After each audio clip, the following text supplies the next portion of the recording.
Welcome back, Hawks fans, to your Atlanta Hawks fan show. It's your boy Bryce Lewis back at it again, bringing you all things Hawks here on the show today. We have another special guest with us today, Brad Rowland of the LockedonHawks podcast. Welcome into the show, sir. How are you today? I'm doing well. Appreciate you having me, and always fun talking about the Hawks. Yeah, definitely, man. And we have a lot of stuff to talk about in our little period of time we have here. And I just want to go ahead and get right into it, man. So right now, the Hawks are sitting a game over 500 right now, coming off a victory over Minnesota last night. Really impressive performance, set the franchise record for 3 points made in a game. And it's kind of a microcosm of the season. It's been a very up and down year. We've had great performances. We've had performances that haven't been so great. And so my first question to you is just, so through everything that's happened, what are you seeing with the Hawks right now? Obviously, we've had injuries a ton right now. When the team was healthier earlier, we did go on that losing streak, and that obviously didn't look really good. But like I said, then we went on a winning streak, and then it's like, okay, we're playing much better. It's just a bunch of up and downs, I think, so far this season. So what have you been seeing from the Hawks this season? It's still early, so it's not the clear picture, but what we should expect from the Hawks this season? Or do you think health improvement, everybody gets on the same page, we'll see a much better team going into the second half of the year or after the first quarter? Yeah, I think that if you look at like their underlying metrics, it's kind of what you'd expect. Like they're number 2 or 3 in offense right now in the NBA, and that's the side of the ball where they're supposed to be good, and that they are good basically, and they're leading the league 3-point shooting, and they're definitely prolific on offense, and their point differential or net rating, however you want to put that, is better than their record at this point in time. And they're 13-12, but some of that's schedule stuff. Like you mentioned it, they had that losing streak early on in the season, but it was basically the worst schedule spot imaginable in the NBA, where the 6 games they lost in a row. I think people kind of forget this now. They lost at Brooklyn, and they lost to Utah, and then they lost to, in a row on the road, Phoenix, Golden State, Utah, and a Denver team that still had MPJ and was healthier than they are now. So, like, you don't want to lose all 6 of those, but it's not as bad as it might seem. And schedule-wise, like, they should be better than they've been so far, but maybe only by a couple games. So I think, like, if you look a little bit under the hood, a little bit deeper, this is kind of what you'd expect. The big question is the defense and whether it can be better than it's been, because the offense, essentially, you can't poke too many holes in it because of how well they've been performing so far. So I think on the whole, it's not a disaster. It's not an A+ start to the season because of the record they have, basically. But the underlying pieces are in good shape. The pillars, your Trae Young, John Collins, Clint Capella, those guys are still around. And the wing injuries are unfortunate, but they're still playing well and doing enough to kind of stay afloat. Yeah, definitely. And I think, that's the biggest thing you can kind of do right now, especially, like I said, with a lot of the injuries that they have. And one thing that could be affecting defensive performance is, we don't have Hunter, which is one of our best defenders. Reddish is known as one of our best defenders. He's hurt and sick right now. Okongwu also out. So maybe with those guys returning, that could help and change the defensive woes that we've had. But my next question is, the guy who's putting it all together on the court for us is Nate McMillian, the coach.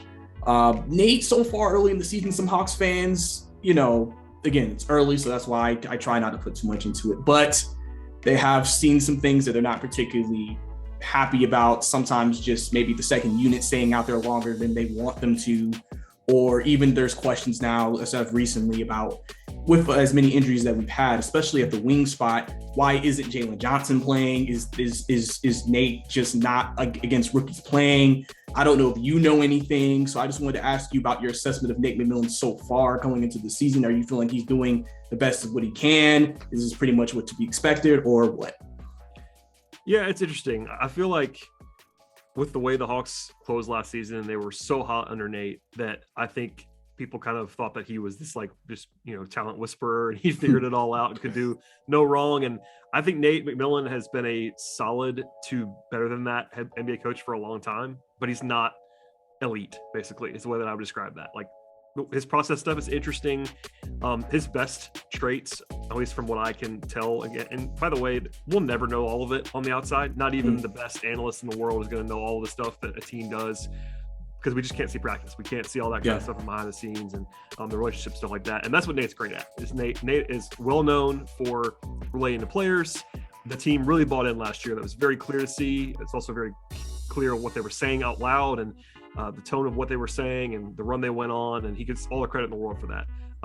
But process-wise, he's pretty old school. I mean, he likes vets. He likes to play, although he's, to his credit, he's been talking about playing faster, but they haven't played super fast. They're not pushing the pace a ton. And shot profile is kind of old school. They don't take that many threes, which is not my favorite thing. They probably should shoot more threes than they do. And it's interesting. Like, I think a lot of what we kind of knew about Nate is happening now. It's just that it kind of got overlooked, basically, is what I would say from last year. And the Jalen Johnson thing is a popular discussion point. I've talked about it a lot. People keep asking me, as you might imagine, like, what's going on with Jalen? And it seems like that one in particular, it might even be organizational, but they just don't think he's a wing right now. And that's kind of where we are. And Nate, I was kind of surprised how clearly he said it, but he said to the media, like, look, it's going to take more injuries to get Jalen on the court. And the way that I read that was basically it would almost take something to Collins or Gallinari to get Jalen on the court, because I think they're just not going to put him out there at the three. And you can argue that, but he's been basically playing center like half the time in the G League. Like, they're definitely not grooming him to play on the wing. And I can certainly see that people wouldn't love that. But coming into the year, like, just kind of following Nate's career and what he's done to this point, it doesn't surprise me, let's just say. Like, he's not the biggest guy in terms of like developmental minutes. And he even said, like, look, guys are going to play if they're ready to play, and we're kind of past the developmental time now. And you can argue on both sides of that for sure. Like, I think Jalen Johnson's really talented and might be able to help them in certain ways, but McMillan's going to treat every game like it's going to be a game that they have to win. He doesn't really do like a lot of context stuff. It's not like, oh, we have a back-to-back tomorrow, let's take it easy. That's not really Nate. So there's pros and cons to that, but he wins a lot in the regular season, and that's kind of why he's where he is. Yeah, definitely. And I think too, every coach, like I said, has their process, and Nate has his process. And, I think also because of the expectations for the team this year, people thinking, okay, could this team be a finals team? Could it push through the East?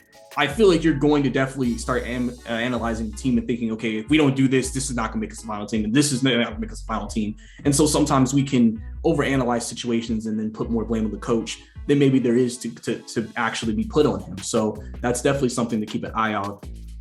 So my next question would be, with what you've seen from the team right now, there have been some issues late in the fourth quarter in certain games, especially during the losing streak. That was evident. Against the 76ers, that was also evident.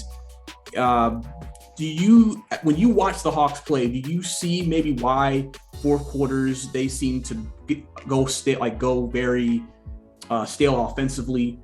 Is it that they're putting a lot of pressure on Trey to have to be the guy to score those points, and so that's an every night kind of thing? Is it just, do you feel like it's just the offense breaks down and you just don't do what they did to even get the lead or to get back in the game in the first place? What are you seeing in those late game situations that's creating those issues late for the Hawks? Yeah, there's a little bit of noise in it because famously last year they were brutal in fourth quarters, and then when Nate took over, it kind of just changed. And they were good down the stretch, and now they're kind of been struggling. They're like 23rd or 24th in the league in net rating in the fourth quarter. And offensively, I think there is something to what you said about, like, if Trey doesn't have it, they don't have a lot of other options and other things that they do down the stretch.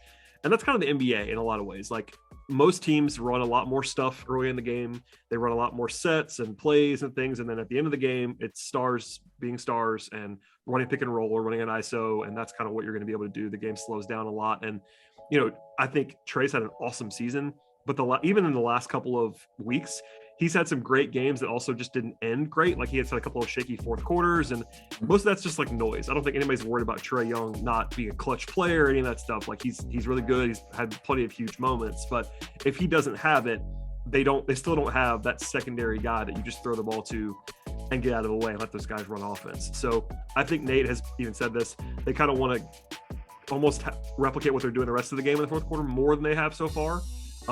Again, that's hard to do in the NBA because everything just slows down and teams just defend a lot differently down the stretch. Mm-hmm. But I think it really is a little bit of just small sample size noise of Trey not really be cooking in fourth quarters. But Also, I mean, Nate's not the most creative NBA offensive coach. That's kind of the other thing too. Is like that's not his strength. He's not terrible at it by any means. He's not like a liability, but he's not this tactical genius down the stretch of games either. So I think it'll get better for sure.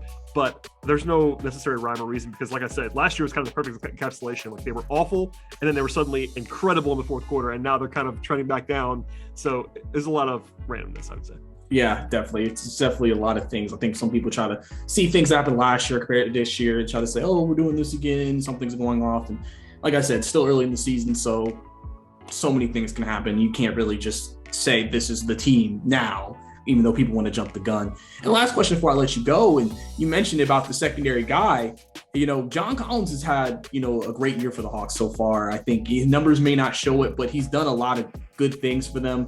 Analytically, if you want to go deep into analytics, he's done really well there. Can you talk about John this year and what you've seen from him and where you think he's made his greatest improvement and why he's been so valuable to the team? Because, before last year, we knew he was the second best player. Last year, it was shaky and people were like, oh, I guess he's not. And now it seems like this year he is the second best player again. So what have you seen?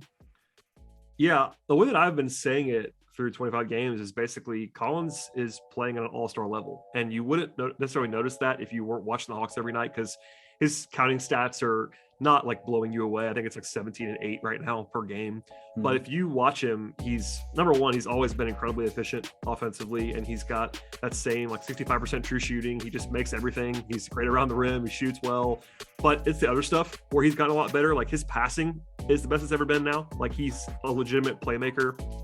He's not gonna be Draymond Green or anything like that, like running your offense, but the short roll passing has been way better. Decision making has been way better. And then defensively, he's coming along still. I mean, I think that was early in his career. The biggest question about John was, can he guard?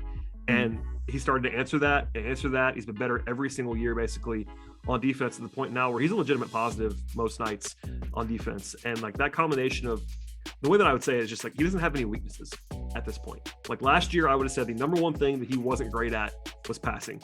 And he came out and he's not like dominant, but he's kind of fixed that to where he makes the right reads, the simple reads and doing the right things. 2 years ago, I would have said defense, and he's kind of fixed that. So, credit to him, especially in the summer where he got paid to come back and get better. Like every year he goes into the lab and figures something else out. And that, he's a guy who works super hard, plays super hard. You can watch John in the first quarter and the fourth quarter, he looks the same. And that's a compliment to him. He's always playing as hard as he can. And yeah, I mean, I don't think he's necessarily going to make the All-Star team unless the Hawks start winning a lot of games, because most teams only get one.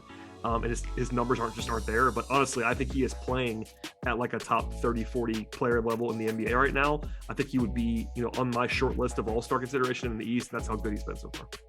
Yeah, John has, like I said, I've been a guy who's always advocated for John. I always felt like John is someone who definitely always wants to go work in his game. And when you have a guy who wants to work in his game and, thinking about where he came out of Wake Forest as a rookie to now, I mean, the growth is there. And I just feel like if you have a player that can keep going up, I don't see why, when people were discussing his contract last year, why you want him to walk away from the team, unless obviously maybe financially it didn't work out. But I appreciate you coming on to the show, Brad. Let everybody know where they can find you and what podcast to listen to one more time. Yeah, I appreciate you having me for sure. And people can find the podcast at LockedonHawks. That's the name of the podcast, but it can be found on anywhere you find podcasts, Spotify, Apple Podcasts, also on Twitter at that same name. And I am at BT Rowland on Twitter as well. Usually talking about basketball, sometimes baseball or whatever else is going on. But most of the time, this time of year, it's Hawk stuff wall to wall. So I appreciate you having me. Yeah, man, I definitely appreciate you having you come onto the show. And that was your Atlanta Hawks fan show, guys. We'll see you next time. To host a fan show or appear as a fan on a fan show, create a profile in Fan Media Network. Then look for the news page in our website and fan show resources page. Help yourself. We give show hosts a show graphic and team colors, a simple short show format, tips on pre- and post-production, ideas to get fans and guests on your show, Apple News distribution and show sponsorship sales and services to help featured show hosts earn money. Show hosts use our iPhone app to publish their shows. Our website supports Android users.